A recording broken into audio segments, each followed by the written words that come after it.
नमस्कार. सराव संच 1.4 मध्ये 2 प्रश्न पाहिले.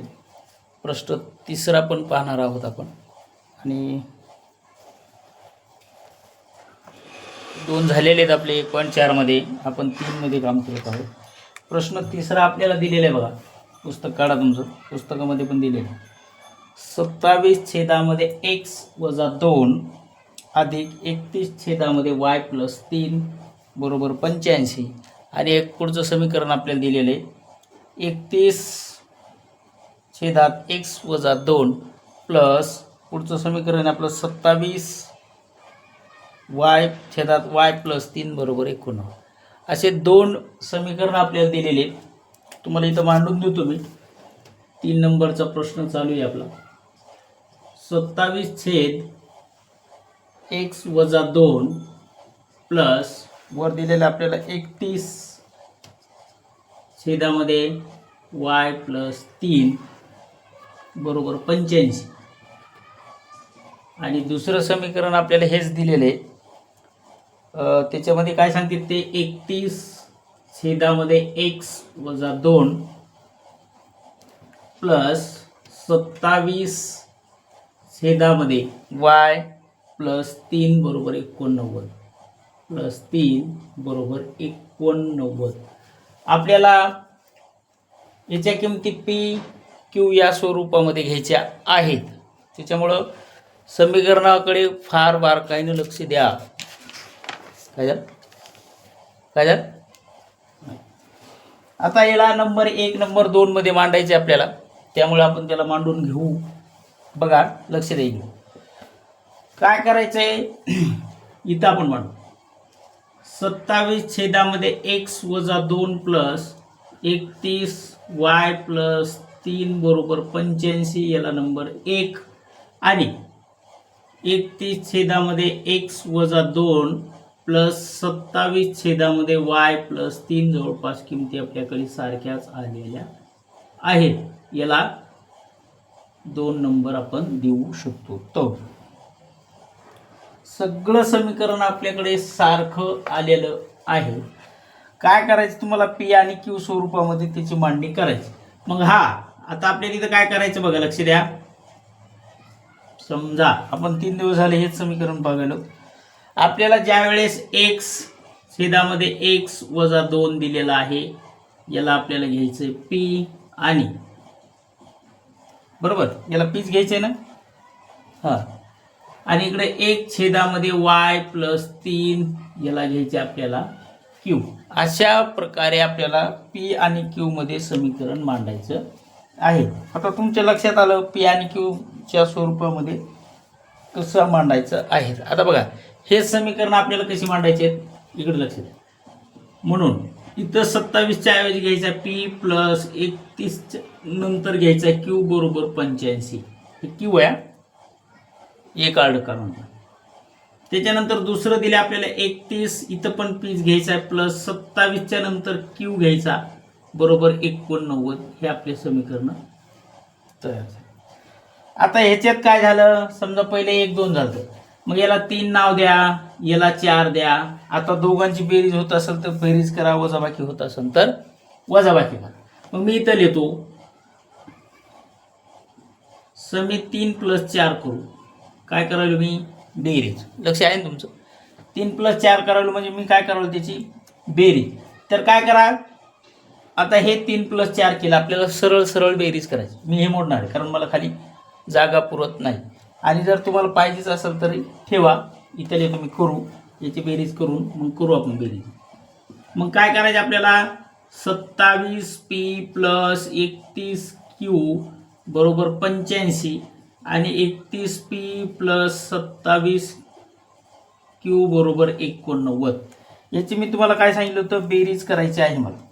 आता बेरीज जर तुम्ही केली तर इकडं काय होणार आहे, बेरीजच होणार. तिन्ही ठिकाणी तुम्हाला काय करायची, बेरीज. बरोबर, लक्ष द्या. आता 27 आणि 1 28, 28 आणि 3 किती, याचे आले 58 पी प्लस याची पण 58च येणार 58 क्यू. बरोबर. 89 आणि 85 ची बेरीज येते 174. मी इथं लिहिलं 174. आता हे झालं तर याला 58 दोन्हीही बाजूनं भाग जातो. बरोबर, लक्ष द्या. 58 दोन्हीही बाजूनं भाग जातो. 58 1 58, 58 1 58 आणि 58 त्रिक 174 येतात का हे बघण्यासाठी 58 गुणिले 3 करा. हे लिहून घ्या. इथपर्यंत समजलं का बघा, मी मोडणार आहे. आता याला काय करायचं, आपल्याला सरळ 58 भाग द्यायचा.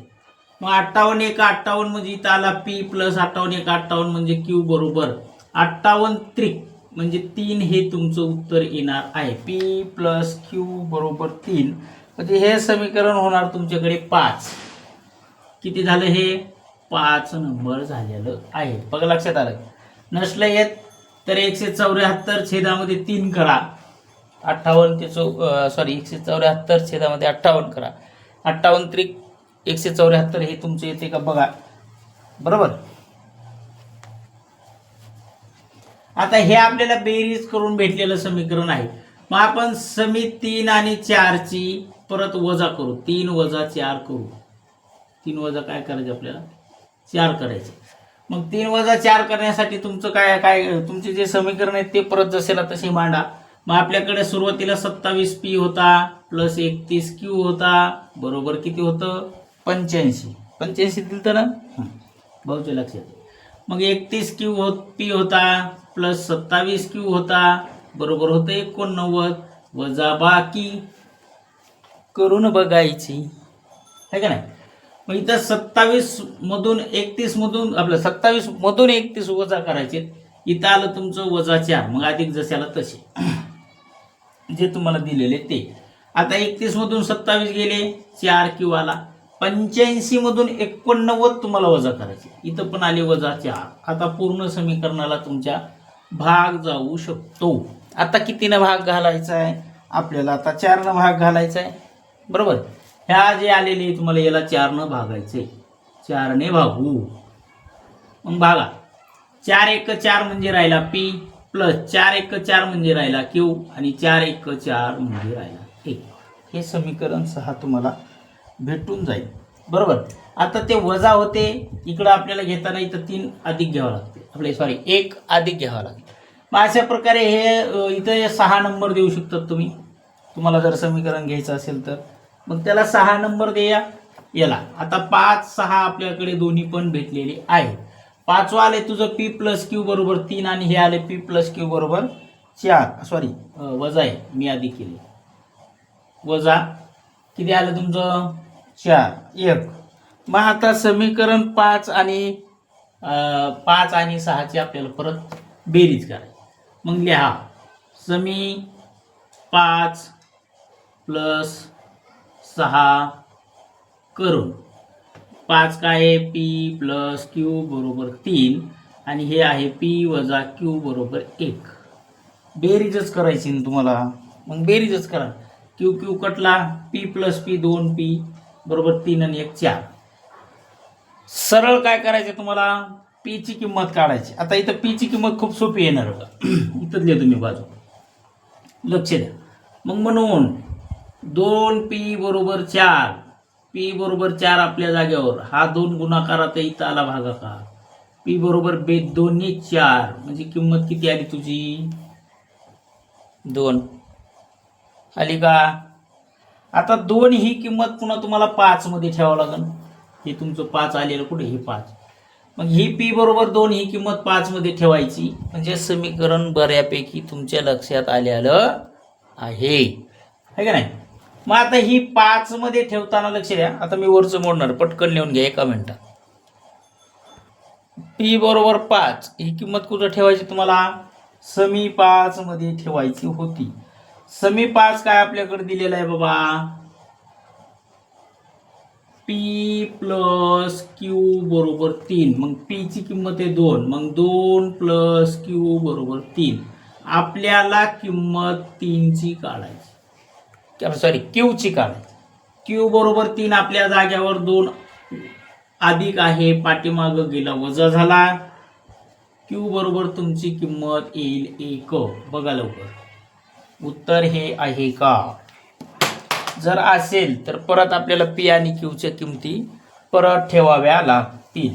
आता परत ठेवू आपण काय करू, पी व क्यूच्या किमती परत ठेवचा. परत ठेवण्यासाठी तुमच्याकडे काय आहे, 2p आलेला आहे.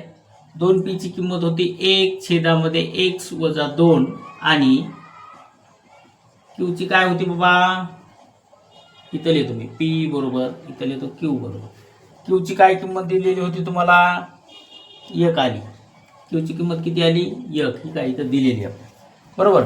मग 1/y+3 ह्या किमती तुमच्याकडे आलेल्या होत्या. मग आपल्याला ही किंमत घेऊन पुढचं समीकरण करायचे, त्याच्यासाठी वरचा 1 काढून टाका. मग 2 गुणाकारामध्ये x-2 इकडे ही किंमत येईल. आता याचा गुणाकार आणि हे बरोबर वरचा 1 आणि मी तवारले. आता इकडे काय येणार आहे तुमचं समीकरण, मग y+3 आहे म्हणून y+3 जशाला तसा घेतला आपण. याची किंमत किती आली तुमच्याकडे, 1च. ते बरोबर चिन्हाच्या बाजूला गेला. इकडचा 2 आपला गुणाकारात आला. आता 2 गुणिले x म्हणजे 2x आणि वजा तुम्हाला दिलेले. मग बेद दोन्ही किती, 4 बरोबर किती, 1 बरोबर. आणि इकडं काय होणार आहे, इकडं सॉरी हे मोडायचं राहील. इकडं काय होणार आहे तुमचा, y बरोबर 1 येईल. हा 3 इकडं वजा होईल बरोबर. 1 मधून 3 वजा करा. मग आता इकडं काय होणार आहे याचं लक्ष द्या. मग 2x हा बरोबरचा एक समोर आला, वजा 4 होते, पाठीमागे गेले म्हणजे इकडं +4 होते.